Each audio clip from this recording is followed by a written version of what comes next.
Salut à tous, aujourd'hui c'est Nicolas Rio, mon invité du club dans Nantes Express 42 de Pélussin.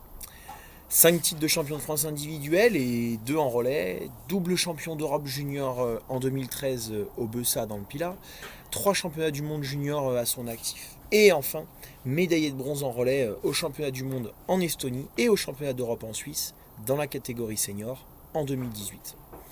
À 25 ans, Nico a déjà un palmarès incroyable. Notre enfant de Pélussin et du Pilat nous raconte son parcours de l'école de CO à l'équipe de France. Malheureusement blessé, nous allons revenir également sur son entraînement et sa vie professionnelle. Alors tout de suite, Nicolas Rio, un champion pur pélusinois avec un avenir grand comme déjà son palmarès. Nico, salut, comment vas-tu? Où es-tu? Salut. Ça va très bien. Écoute, je suis confiné à Grenoble, dans mon appartement à Grenoble. Et voilà, ça, c'est top. Alors, bah oui, forcément, en ce moment, confinement oblige, hein, donc voilà, on n'a pas le choix, on va reparler un petit peu de ça, comment ça se passe pour toi en ce moment. Alors, présente-toi rapidement, qui tu es, d'où tu viens et qu'est-ce que tu fais en ce moment. Yes, bon, bah écoute, moi j'ai 25 ans, je suis un Pélusinois pure souche. J'ai grandi à Pélussin. Après, bah, pour ce qui est de mon parcours, j'ai passé 2 années au Pôle Espoir à Dijon, quand il y avait un Ouais. Pôle Espoir à Dijon. Après, je suis allé à Lyon, j'ai fait mes études à l'INSA à Lyon, et du coup, je me suis entraîné avec le Pôle France pendant ces années-là. Et maintenant, j'habite à Grenoble et je suis basé à Grenoble. Ok, Voilà, un peu on mon revient. parcours. Ouais, ok, nickel. On reviendra un petit peu dessus après sur qu'est-ce que tu fais en ce moment à Grenoble. On en parlera un petit peu après. Donc un parcours de sportif de haut niveau pur hein, au niveau de la CO. Mais alors du coup, si on remonte un petit peu le temps, depuis combien de temps tu pratiques la CO? Comment t'es venu au club? Ouais, alors, donc moi, je crois que j'ai commencé en 2007. Et donc, en fait, donc, quand j'étais au collège à Pélussin, j'ai intégré une classe sport nature. Donc, c'était les deux professeurs de PS de l'époque, Monsieur Génissel et Madame Badin, On les qui avaient eu salue. on les salue et je les remercie parce qu'ils avaient eu une super idée de faire cette classe sport nature. Donc, c'était le top, hein. Concrètement, on avait 2 demi-journées par semaine où on allait faire des activités de pleine nature. Donc l'été, enfin quand il faisait chaud, on faisait du kayak, de l'hydrospeed à la base de Saint-Pierre-de-Bœuf. Ouais. Et l'hiver, du coup, on faisait du VTT et de la CO le mercredi après-midi en partenariat avec l'école de CO de OE42. Et donc c'est comme ça que je me suis vraiment mis à la CO, quoi, par le biais de cette classe sport nature. Par le biais de la S. Donc du coup, finalement, tu as touché un peu à plusieurs sports nature et puis t'es arrivé au club. Donc tu as pris ta licence au club de CO. Alors, parle-nous un petit peu de tes débuts. C'était quoi l'idée de vraiment parce que t'aimais la forêt, t'aimais courir? C'était quoi l'idée de venir au club de O42 de Pélussin? Bah ouais, ouais, moi j'ai toujours aimé les sports nature. Puis on a un terrain de jeu quand même assez sympa autour de Pélussin, donc j'ai toujours aimé vadrouiller. Donc du coup, cette cinquième sportive, c'était vraiment le top, quoi. Ouais. C'était vraiment le top pour moi. Et après, la CO particulièrement, bah, j'ai tout de suite accroché, quoi. Déjà, j'y arrivais bien, quoi. J'étais assez bon. Du coup, Ouais. c'est toujours Ça aide. cool d'être bon, quoi. Et Ouais. puis, et ouais, j'ai tout de suite accroché, quoi. J'ai tout de suite aimé ça et j'ai voulu en faire plus. Donc c'est comme ça qu'après je suis allé au club et donc j'ai pu me faire emmener sur mes premières compètes et voilà, c'était le top, quoi. Effectivement, ouais, donc les premières compètes, c'est l'intérêt de la course d'orientation finalement, c'est que très rapidement on peut aller faire des compétitions partout en France et puis après en Europe, hein, tu nous en parleras un petit peu plus tard, mais c'est Ouais. l'intérêt de ce sport, hein, c'est qu'on découvre rapidement toute la France et c'est ça qui est sympa. Alors du coup, bah, si on revient sur l'école de CO, t'en parlais, qu'est-ce qui t'a plu dans l'école de CO? Qu'est-ce que l'entraînement contenait? Et du coup, pour toi, voilà, qu'est-ce que ça t'a apporté dans ces débuts de ta carrière d'orienteur? Et ben, je pense, bon déjà, en fait, ce qui était bien avec l'école de CO, c'était que on avait, on n'avait pas l'impression de s'entraîner, quoi. On allait avec les copains, on allait s'amuser le mercredi après-midi, quoi. Et Ouais, je pense que c'est quelque chose d'important à cet âge-là, que les gamins, ils aient pas l'impression de s'entraîner, mais qu'ils aient l'impression d'aller s'amuser avec les copains. Et que, ouais. du coup, ça se fait tout seul, quoi, quand Et ouais, le sport est sympa. Et je pense que du coup, de mettre une régularité comme ça avec l'école de CO tous les mercredis et après les compètes de temps en temps les week-ends, du coup, d'avoir cette régularité, ça met en place les automatismes, toutes les petites choses que on peut pas, qui sont importantes de faire enfant, je pense, quand on est enfant et qui restent après, qui restent gravées. Et ouais. pour la technique, c'est important. Et puis après, et voilà, ouais, autour de Pélussin, on a la chance d'avoir des vraies cartes, des vraies forêts. Donc, c'est pas des parcs et tout ça. Donc, je pense que c'est vraiment, ça, c'est intéressant, quoi. Et ouais, bien sûr. Ouais. Et ouais, ça permet de mettre le pied dedans très rapidement avec des cartes de qualité, hein, comme tu le dis. Euh, et Petite du pub. coup, donc, tu as continué l'école de CO, et puis donc tu es rentré au Groupe League, hein, il me semble, hein, au Groupe League Rhône-Alpes. Exactement. Donc finalement, c'est la porte d'entrée pour le début du haut niveau. Raconte-nous un petit peu comment tu as basculé dans ce haut niveau. Donc avant d'aller au Pôle Espoir à Dijon, qu'est-ce qui t'a fait aller au Pôle Espoir à Dijon? Comment tu as fait cette bascule entre l'école de CO, les automatismes, comme tu dis, tous les entraînements réguliers le mercredi qui permettent de mettre une routine, les premières compétitions, et voilà, comment t'es passé dans ce haut niveau petit à petit après les années? Et ben, comme tu dis, c'est clairement le groupe League hein, qui m'a fait passer là-dedans. Donc, j'ai eu la chance j'ai été pris au groupe League, quoi. Ouais, Donc, moi, bah, j'y suis allé, forcément. C'était ouais, là où était. Et voilà, et donc donc ouais, au Groupe League, c'est là où j'ai vraiment appris les bases du haut niveau, quoi, on faisait des week-ends en Rhône-Alpes, des stages partout en France. Et ouais, par exemple, je me rappelle mon premier stage à Clermont-Ferrand. euh, je me rappelle vraiment avoir passé un cap par rapport au relief, par exemple. ah Je me ouais, suis dit, ouais, c'est vraiment là que j'ai compris qu'on pouvait s'orienter avec le relief, ah avec les ouais, rentrants, les buts, tout ça. Et ouais, du coup, c'est un bon exemple de cap technique que j'ai passé là-bas. Et puis surtout, il y avait les coachs, et les bénévoles qui s'investissaient toujours vraiment beaucoup. Et ça, c'est top. Il y avait des anciens hauts niveau, du coup, qui mettent l'accent sur l'analyse, sur comment tu gères la CO, enfin, comment dire, les composantes du haut niveau. ouais, Et puis, bah, toujours dans une ambiance avec les copains. Là, je me suis fait des potes. Enfin, des potes, c'est toujours mes potes. Enfin, c'était des belles années, quoi. et C'était ouais, ambiance colo en apprenant le haut niveau, quoi. Donc, ouais, bien sûr. Ouais, ouais, c'est l'intérêt du groupe League, hein, c'est sûr. ouais. Et, et du coup, donc ça t'a donné envie d'aller au Pôle Espoir à Dijon. Donc raconte-nous un peu, parce que bah voilà, il a fallu partir de Pélussin, il a fallu partir de chez les parents. Les premières années au lycée, c'est pas évident de jongler entre là pour le coup le vrai haut niveau. Ça y est, t'as mis le pied dedans, t'étais au Pôle Espoir, des entraînements réguliers, quasiment quotidiens, plus les Ouais. déplacements sur les week-ends en compète. Comment ça s'est passé? Qu'est-ce que ça t'a apporté ça? Bah, écoute, ça s'est passé assez naturellement. Enfin, j'avais vraiment envie, quoi. Vu que j'avais un an d'avance à l'époque à l'école, du coup, Ouais, tous mes concurrents, enfin mes potes en CO, ils étaient un an en avance, enfin ils étaient un an devant, et donc du coup ça me poussait enfin j'avais envie de faire comme ceux d'au-dessus, ah ouais, et donc du coup Florentin Baudy et tous ceux qui étaient au Pôle Espoir, bah, je les connaissais du groupe League et du coup je savais comment c'était et je voulais y aller quoi. ouais. Et donc ça s'est fait assez naturellement et ouais, j'ai eu la chance d'être pris et ouais, c'est vrai que ça s'est fait un peu tout seul quoi. Ouais.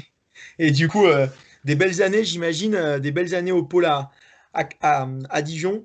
Et du coup, bah, de là a commencé tes premières compètes internationales, donc les YOC, le championnat d'Europe cadet, on peut dire. Et puis ensuite, une première GEC en 2013 au Bessa, enfin Ouais. une première GEC où tu es médaillé, double champion d'Europe en longue distance en relais. Raconte-nous un peu ces premières courses de haut niveau et qu'est-ce qui t'a marqué? Comment voilà, là, tu as passé un cap cette année-là avec ce premier titre. Ouais, c'est ça.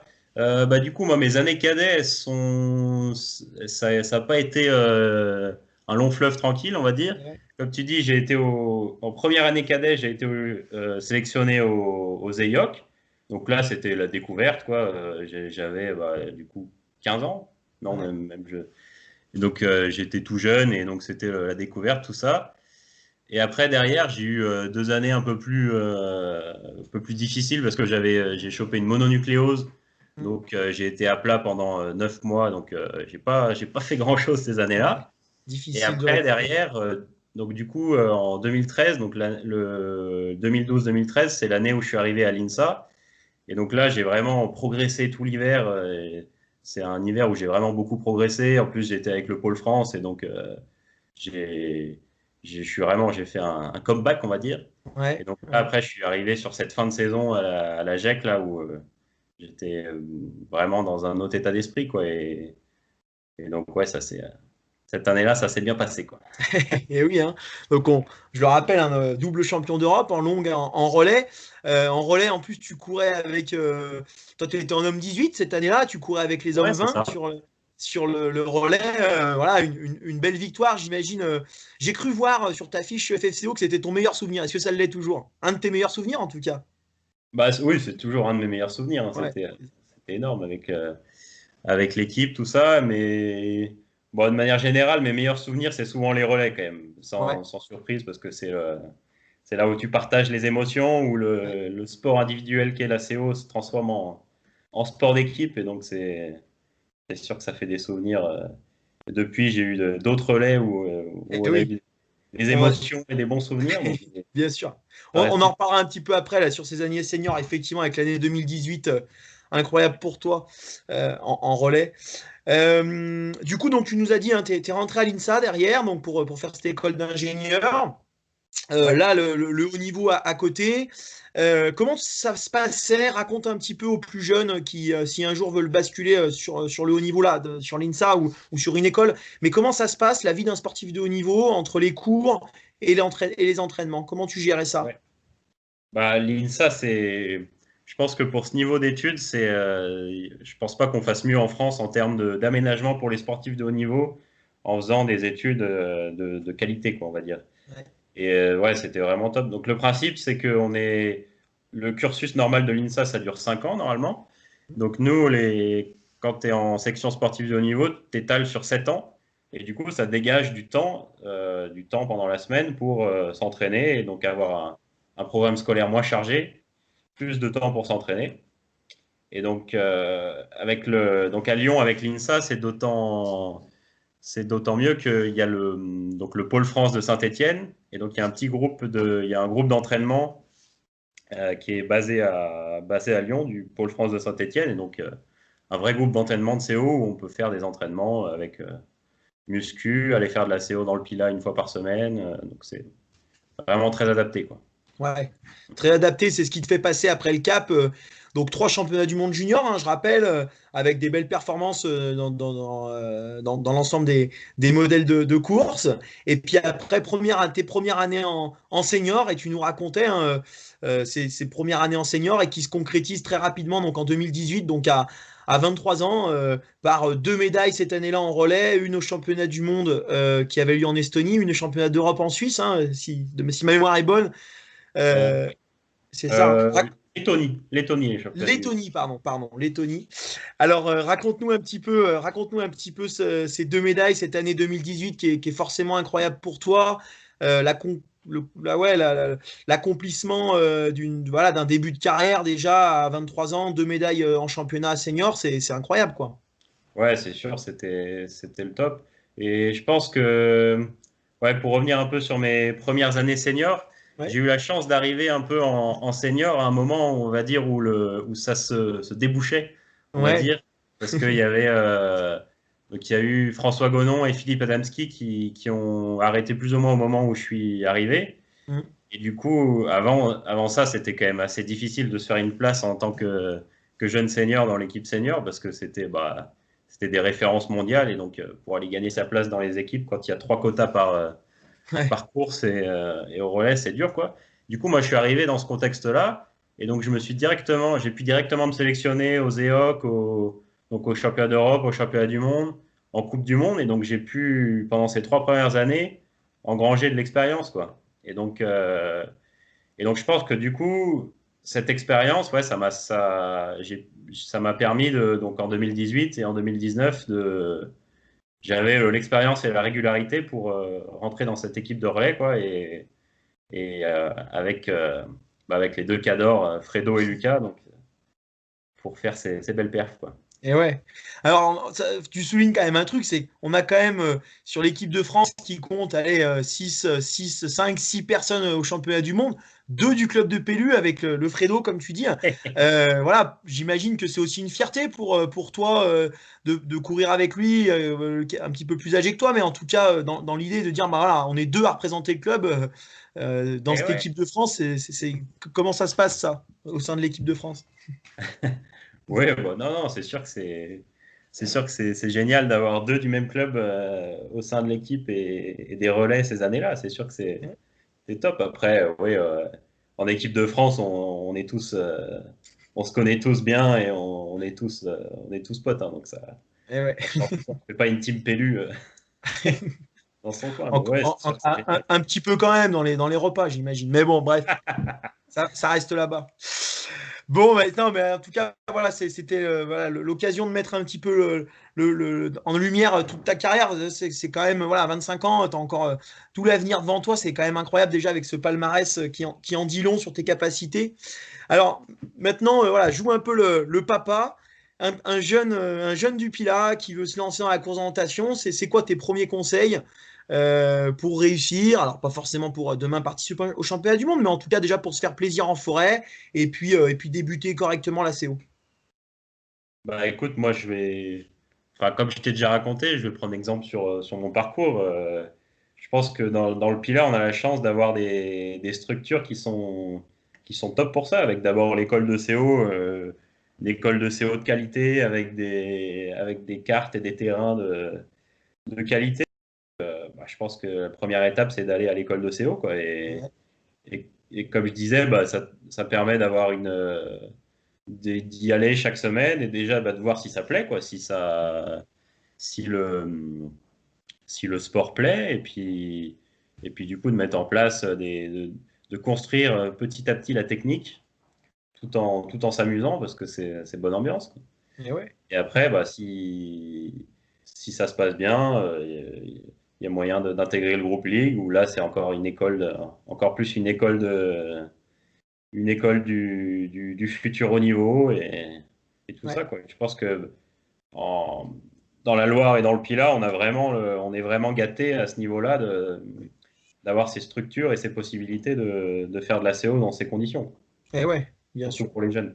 Surtout pour les jeunes. Ouais. Mhm. Tu soulignes effectivement l'engagement des différents bénévoles, groupe League et Bah du oui. club, évidemment. Et ça, je crois que c'est vachement important. En tout cas, ça ressort vachement dans ton discours. Donc, je crois qu'ils apprécieront. Mhm.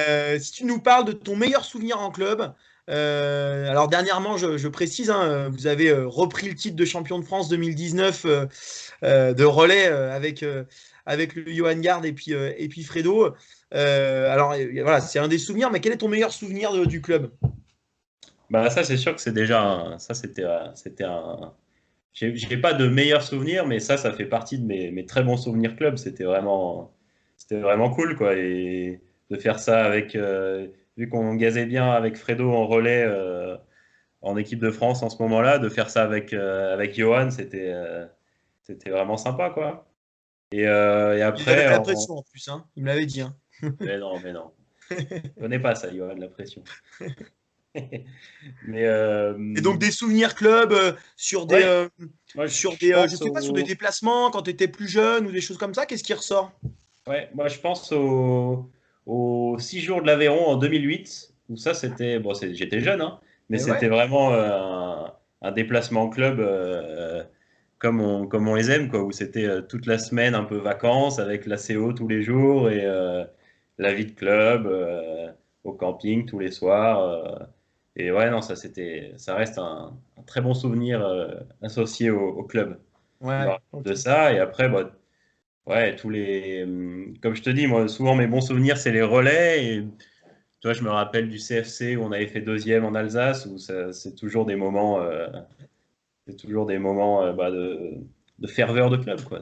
Ouais. On réussit tous ensemble. Et en plus, le CFC, c'est ce format qui est quand même génial de mélanger les catégories et donc tout le monde participe et ça fait des bons souvenirs. Et ouais, bien sûr. Et ça souligne l'homogénéité d'un club, hein, comme tu dis. Donc, ça, Carrément. c'est important. Alors maintenant, ton pire souvenir, qu'est-ce que ça peut être? T'en as ou pas? Pire souvenir, ouais, bah oui, il y a des. Quand même. Malheureusement, il y a des mauvais souvenirs en CO. Je dirais, je pense que c'était en compétition internationale, donc c'était une Coupe du Monde en Finlande en 2017.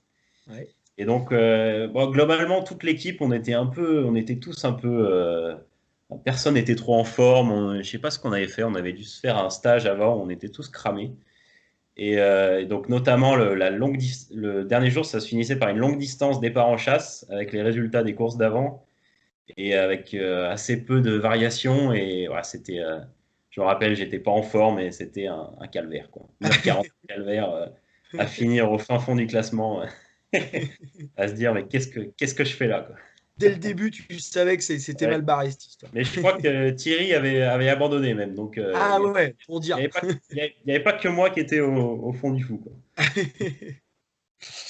Bon, alors merci pour tous ces souvenirs, Nico. Merci toi à retracer ton parcours, c'est vraiment sympa. Et puis voilà, on sent voilà, toute cette envie, tout cet amour que tu as pour le club, comme tu es reconnaissant maintenant ce parcours. Alors, deux dernières questions. Déjà, comment tu définis l'orienteur parfait? C'est quoi pour toi l'orienteur parfait? Qu'est-ce qu'il faut comme qualité? C'est une question, Lorient, tout le monde va y passer, hein, donc pas de tout le langue de monde bois. est passé. Aïe, aïe, aïe. Ben, je pense que déjà en CO, quelque chose qui est très important, c'est assez vague, hein, mais c'est la confiance en soi, quoi. Faut Ouais, si. vraiment, on peut pas réussir en CO sans confiance en sa technique, quoi. Et du coup, la confiance en soi, ça s'acquiert par l'entraînement, hein, il n'y a pas de secret. S'entraîner, tester toutes les situations et donc ouais, s'entraîner à toutes les possibilités qui peuvent arriver pour le jour J, le jour de la compétition, avoir confiance en sa technique et ça fait vraiment la différence, quoi. Quand t'es sur un interposte où il n'y a pas d'éléments et t'es qu'à la boussole et celui qui a confiance en lui, il continuera jusqu'au poste, alors que si t'as pas confiance en toi, tu te mets à douter, tu t'arrêtes avant et c'est là où tu fais des erreurs. Ah ouais. Bon, je sais pas si Si, c'est le si, si, si, c'est conclusion. un. Bah, Je je pense que pense c'est vraiment qu'effectivement. un Ouais. ingrédient clé, quoi. Eh ben oui, bien sûr. C'est important. Ouais. Ouais, ouais, ok, donc c'est noté. Merci pour ton conseil.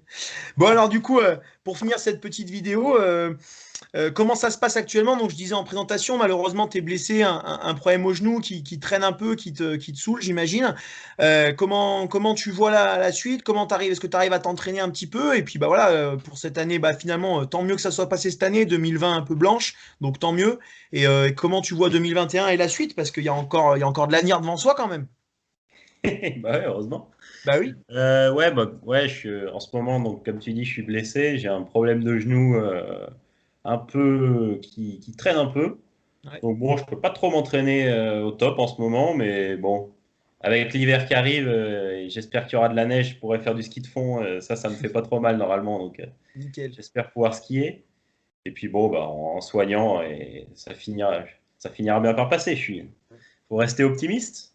Et après, pour ce qui est de l'avenir, c'est vrai que là, je suis un peu dans un moment un peu charnière, on va dire, de ma carrière, que Mm. j'ai été diplômé en juin dernier.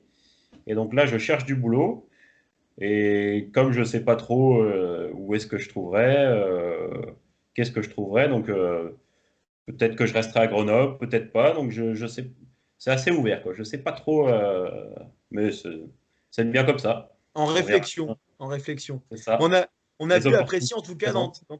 ouais, on a pu apprécier dans ton début de carrière, en tout cas, ta sacrée analyse et ton dossier sur les boussoles qui était palpitant et t'expliquait à quoi ça servait, comment ça fonctionnait. Donc, on sent l'ingénieur qui est en toi et et qui va trouver par la suite.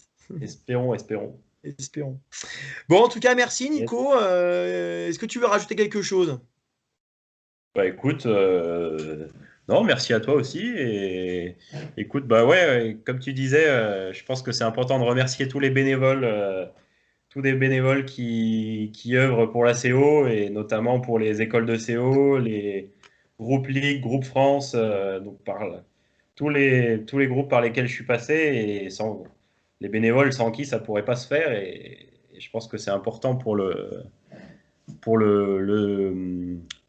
le sport français et pour le haut niveau, quoi. Et donc, Ouais. Eh un ben grand écoute, merci à je crois tous. qu'il te remercie aussi pour ce que tu dis et c'est important de le souligner effectivement. Merci Nico, bon rétablissement, guéris-toi bien. Et puis on se retrouve en 2021 pour une année exceptionnelle, on n'en doute pas. Yes. Eh ben, Ciao merci à Nico, toi et à bientôt. merci, à Salut. bientôt.